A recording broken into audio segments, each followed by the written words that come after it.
Hello friends, welcome back to your own channel. So in this video we are going to discuss the weekly banking sector news. तो इस हफ्ते की जितनी भी banking sector की news है वो सारी अब हम इस एक वीडियो में देख लेंगे। तो स्टार्ट करते हैं हमेशा की तरह सबसे पहले बैंक प्राइवेटाइजेशन से रिलेटेड न्यूज़ से रिलेटेड। तो आप देख सकते हैं government will change critical laws to fasten privatisation of insurance firms and government banks. तो हमने रिसेंटली देखा था कि जिस तरह फाइनेंस मिनिस्टर ने हमारे जो निर्मला सीतारमण जी हैं उन्होंने इस बार बजट सेशन में बोला था कि 2 पब्लिक सेक्टर बैंक और यहाँ पे एक जनरल इंश्योरेंस कंपनी को प्राइवेटाइज़ किया जा सकता है। अभी किसी भी बैंक और इंश्योरेंस कंपनी का नाम नहीं आया है, बट जो न्यूज़ चल रही है वो भी हमें उसके साथ भी हमें गो थ्रू होना बहुत ज़रूरी है। सो आप देख सकते हैं central government is known to be in works for introducing some changes in the General Insurance Business Act GIBNA Act जिसको बेसिकली बोला जाता है along with 2 other banking acts in order to expedite the privatization process। तो जल्दी ही जो ये हमारा monsoon सत्र है उसमें इसी रिलेटेड काफ़ी सारी न्यूज़ आनी स्टार्ट हो जाएंगी। 19 जुलाई से एक्सपेक्टेड है कि ये मानसून सत्र स्टार्ट हो जाएगा। सो इन द यूनियन बजट ये सारी चीज़ें डिक्लेयर की गई थी फाइनेंस मिनिस्टर की तरह, ये मैं ऑलरेडी आपको बता चुका हूँ। सो आप देख सकते हैं it is anticipated that the amendments currently undergoing GIBNA that is General Insurance Business Nationalization Act will be presented in the upcoming monsoon session of the Parliament as started by a बायरफिट। तो जितनी भी चीज़ें ये सारी sources के through media के through आती हैं, किसी भी स्पोक्स पर्सन की तरफ से मीडिया की तरफ से ही हमें ये न्यूज़ आती हैं। आप देखेंगे ऑफिशियली कुछ भी हमें यहाँ से गवर्नमेंट की तरफ से कुछ न्यूज़ नहीं आने को देखने को मिलती है। IDBI bank disinvestment government approves 100% stake sale by centre and LIC। तो जब IDBI बैंक के प्राइवेटाइजेशन की न्यूज़ आई थी तो अब ये बोला जा रहा था कि इसको LIC ओवरटेक करेगा। तो लोगों ने बोला था कि LIC देखो गवर्नमेंट कंपनी है तो IDBI at the end government ही रहेगा, बट वही सबसे बड़ी भूल थी। ऐसा नहीं है। मैं उस टाइम भी मेरे कुछ बहुत से फ्रेंड्स जो बैंकिंग एग्जाम्स की प्रिपरेशन करते थे वो भी यही बोलते थे कि IDBI बैंक को क्या है कि LIC खरीद रही है तो LIC भी सरकारी है तो IDBI बैंक भी सरकारी रहेगा। बट अब देख सकते हैं आप वही चीज़ यहाँ पे निकल के सामने आ रही है। जब डायरेक्टली गवर्नमेंट ने उस टाइम पे बोल दिया था कि ये बैंक को प्राइवेटाइज किया जाएगा तो ये सारा चीज़ें घुमा फिरा के ही आपको देखने को मिलती हैं। तो आप देख सकते हैं The Cabinet on Economic Affairs has allowed the sale of entire stake. The exact quantum will be decided as the process unfolds. The Center and LIC together only own nearly 95% of IDBI bank currently। तो centre और LIC का जो share है इस time पे दोनों का मिला के 95% है। तो जल्दी हमें ऐसा देखना मिल सकता है कि सरकार अपना पूरा स्टेक सेल करते। बैंक कर्मियों के लिए बड़ी खुशखबरी, हर साल मिलेगी 10 सरप्राइज छुट्टी। RBI ने जारी किया आदेश। तो RBI ने अभी जारी किए हैं आदेश बैंक कर्मियों के लिए। बट आपको क्या लगता है ऐसा सच में होगा क्या कि उनको बिल्कुल ही 10 दिन की छुट्टी मिल जाएगी? इवन मेरे बहुत से फ्रेंड्स भी हैं, उन्होंने इवन काफ़ी बैंक्स में जॉब भी करते तो वो बताते हैं कि बैंकों में ऐसा पहले से ही प्रावधान है, बट उनको ये 10 दिन की छुट्टी बहुत मुश्किल से मिलती है। अगर आपकी ब्रांच बिल्कुल ओवर क्राउडेड है तो वहाँ पे तो मिलना ही मुश्किल है। बस आपको बोल दिया जाता है कि आप अप्लाई कीजिए छुट्टी को, जो कि आप देखेंगे ज़मीनी स्तर पर नहीं होता है। बट देखना होगा RBI की इस गाइडलाइन के बाद क्या बैंकों के ऊपर फ़र्क पड़ता है। SBI, HDFC बैंक, ICICI और any other banks fix deposit account holder overdue FDs to earn low interest now. तो दोस्तों इस न्यूज़ को मैं समझा देना चाहता हूँ, बहुत से लोग इसके बारे में पूछ भी रहे थे।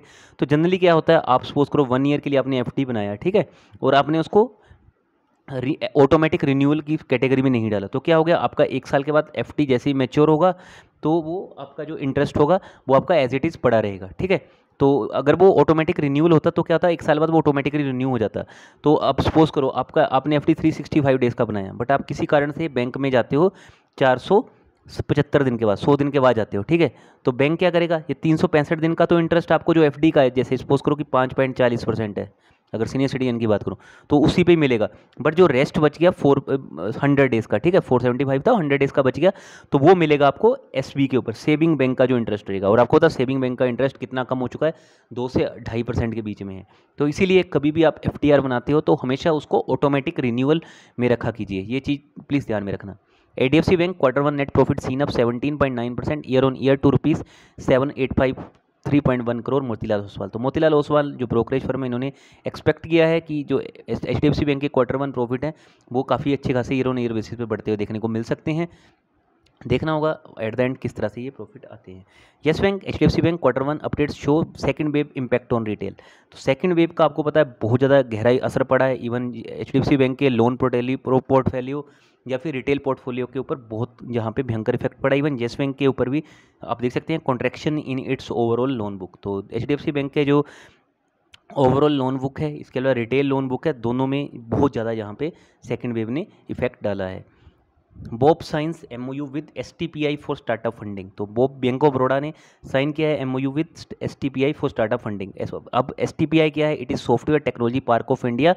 तो बेसिकली जितने भी स्टार्टअप हैं उनको यहाँ पे बैंक ऑफ बड़ौदा की तरफ से लोन प्रोवाइड किया जाएगा। Under this programme 15 dedicated startup branches are operational across the major startup hubs Gurugram, Delhi, Noida, Bengaluru, Chennai, Mumbai, Jaipur, Ahmedabad, Pune, Kolkata, Hyderabad, Lucknow, Chandigarh, Indore and Kochi. तो देखना होगा इस तरह इससे लोड इनका कितना लोड पोर्टफोलियो बढ़ता है और बैंक किस तरह से आगे आने वाले टाइम में ग्रो करता है। Union bank of India to raise up to ₹1150 crore by issuing Basel compliance fund. तो यूनियन बैंक यहाँ पे आप देख सकते हैं 1150 करोड़ रुपीस रेज कर सकता है by issuing Basel compliant bond. तो ये एक अच्छी न्यूज़ है यूनियन बैंक की तरफ से। बट क्या देखना होगा ये पैसा रेज करेंगे किस तरह से इसको यूटिलाइज़ करते हैं, क्या ये पैसा प्रोविजनिंग में यूज़ करते हैं, बहुत सारी चीज़ों के ऊपर आने वाले टाइम में चीज़ें क्लियर हो जाएंगी। तो मोतीलाल ओसवाल ने आईसीआईसीआई बैंक के टारगेट दिए हैं 750, मेरे खुद के टारगेट नहीं है, अब ये सब ब्रोकरेज फर्म के हैं। एक्सटेंशन दिया गया है यहाँ पे फेडरल बैंक के एमडी एंड सीईओ को, श्याम श्रीनिवासन को, फिर से आगे आप देख सकते हैं 3 ईयर के लिए यहाँ पे एक्सटेंशन मिल चुका है इन 2024 तक रहेंगे अब ये, क्योंकि इनका जो टेन्योर था that is going to expire till सितंबर 2021। तो अब ये 3 साल के लिए यहाँ पे फिर से बढ़ चुका है। और बेसिकली ये जो पद हैं ये आपको पता है 2010 से संभाले हुए हैं और फेडरल बैंक ने अब आपने देखा काफ़ी अच्छे ग्रोथ भी किया आने वाले कुछ जो इनके तिमाही रिजल्ट आए हैं।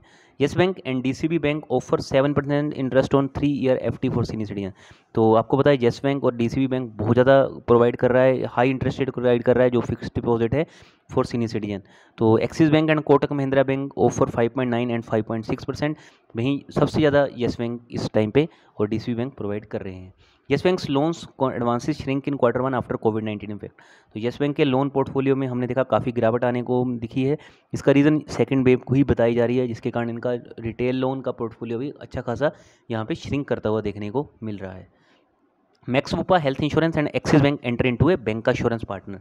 तो बैंक एश्योरेंस क्या होता है? जिसमें जो एक बैंक है वो इंश्योरेंस कंपनीज के प्रोडक्ट को सेल करता है। मेरे को लगता है जो बैंकिंग इंडस्ट्री को ख़राब किया है, जो मुझे ऐसा लगता है वो बैंक एश्योरेंस ही है। इसमें क्या है, जो भी हायर एग्जीक्यूटिव्स होते हैं उनको अच्छे अच्छे ट्रिप्स दिए जाते हैं कि आप यहाँ घूम के आइए, वहाँ घूम के आइए। तो इससे जो आम कर्मचारी होते हैं बैंक के, उनके ऊपर बहुत ज़्यादा इफेक्ट पड़ता है।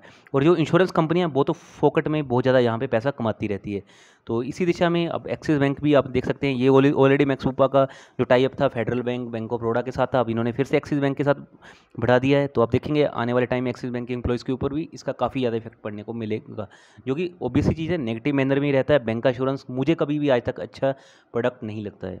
Kotak Mahindra bank subsidy to acquire 10% stake in KIPL। तो KIPL has 3 brands under its fold: E-Learn market for financial education training, stock edge which is a into data analytics for stock markets, and stock edge club which is a stock social marketplace for investors and trader। तो देखना होगा Kotak Mahindra bank किस तरह से इस news के बाद अच्छा परफॉर्म करता है। कोटक महिंद्रा बैंक के टारगेट भी अच्छे खासे दे रखे हैं। एडलबीज की बात करूं तो इन्होंने 1860 के दे रखे हैं, मेरे खुद के टारगेट नहीं है। जो भी मुझे जैसा लगता है, जो न्यूज़ मेरे को अच्छी लगती है वो मैं आप लोगों के साथ शेयर कर देता हूँ। तो चलिए दोस्तों, इस वीडियो में इतना ही था। अगर वीडियो अच्छी लगी होगी तो लाइक जरूर करना। Thanks for watching the video. बहुत जल्दी मिलते हैं नेक्स्ट वीडियो के साथ। वीडियो को लाइक, शेयर और सब्सक्राइब जरूर कीजिए और हमेशा की तरह as always God bless you all.